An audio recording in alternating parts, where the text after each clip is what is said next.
జ్యోతిష్యం ప్రకారం ఎవరైనా కోటీశ్వరులు అయ్యారని లేదా అయ్యే అవకాశాలున్నాయని తెలుసుకోవడానికి వ్యక్తిగత జాతక విశ్లేషణ అవసరం.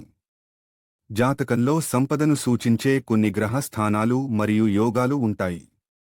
అవి కేవలం సంభావ్యతలను, అంటే ఏదైనా సంఘటన జరిగే అవకాశం సూచిస్తాయి.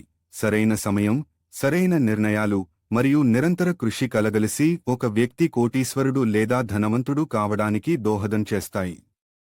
నా జ్యోతిష్య ప్రయాణంలో సినీ ప్రముఖులు, టీవీ ప్రముఖులు, రాజకీయ ప్రముఖులు, విద్యావేత్తలు, పురోహితులు, అర్చకులు, జ్యోతిషులు ఉన్నారు.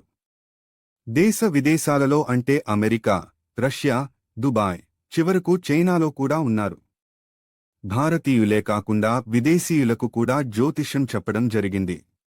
ఒక వ్యక్తి 6 సంవత్సరాల క్రితం అతని జీతం సుమారు 50,000 రూపాయలు. అతను తరచుగా ఏవైనా పనులు ఆరంభించాలంటే సలహాలు తీసుకునేవాడు. అలాగే ఉద్యోగం చేరేటప్పుడు కూడా మంచి ముహూర్తం చూసి చేరాడు. ఆ కంపెనీలో ఇతనికి ఒక ప్రాజెక్టు వర్క్ ఇచ్చారు.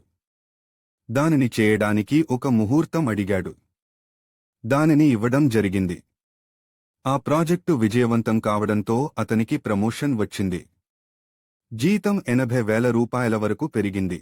ఆ వ్యక్తి యొక్క సామర్థ్యాన్ని చూసి కంపెనీ వాళ్లు కొంచెం పెద్ద ప్రాజెక్టు వర్క్ ఇచ్చారు. వారు ఇచ్చిన సమయంలోనే పూర్తి చేశాడు. ఇక్కడ ఆ పనిని ప్రారంభించే ముందు ఒక మంచి సమయం అడిగి తీసుకున్నాడు. ఆ ప్రాజెక్టు వర్క్ కూడా విజయవంతం కావడం చేత అతని జీవితం సుమారు నెలకు 1,20,000 వరకు పెరిగింది.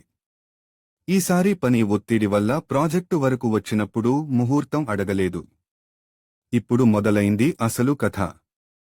అతని తోటి ఉద్యోగులు అసూయ చెంది అతనిపైన లేనిపోని నిందలు వేశారు.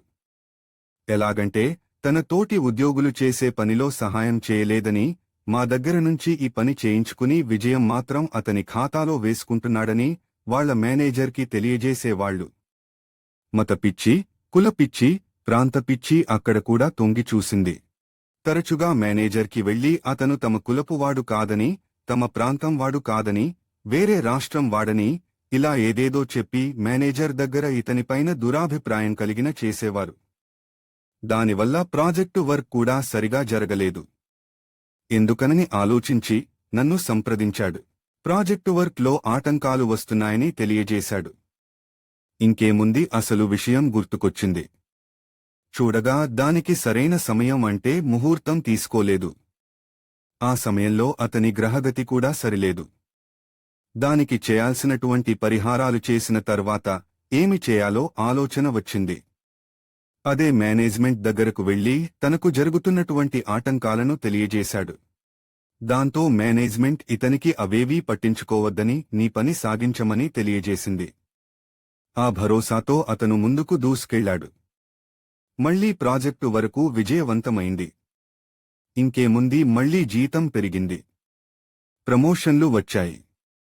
సంవత్సరాలు గడిచాయి.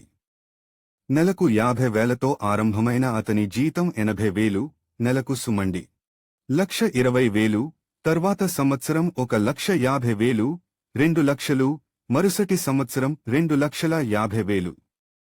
ఇలా 6 సంవత్సరాలలో 3 ప్రమోషన్లు వచ్చాయి. ఈ విధంగా అతని జీతం కలుపుకుంటే 5 నుంచి 6 సంవత్సరాలలో 1 కోటి రూపాయలు పైన ఉంది. ఇందులో బోనస్ ఇంక్రిమెంట్లు కూడా కలిసి ఉన్నాయి.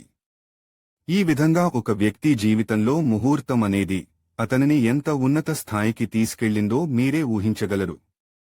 మరొక వీడియోలో ఇంకొక జాతకం గురించి తెలుసుకుంటాం. అతను ఎలా ఇబ్బందులను అధిగమించి ఆర్థికంగా ఉన్నతంగా ఎలా ఎదిగాడో తెలుసుకుంటాం. నమస్తే మహాదేవ.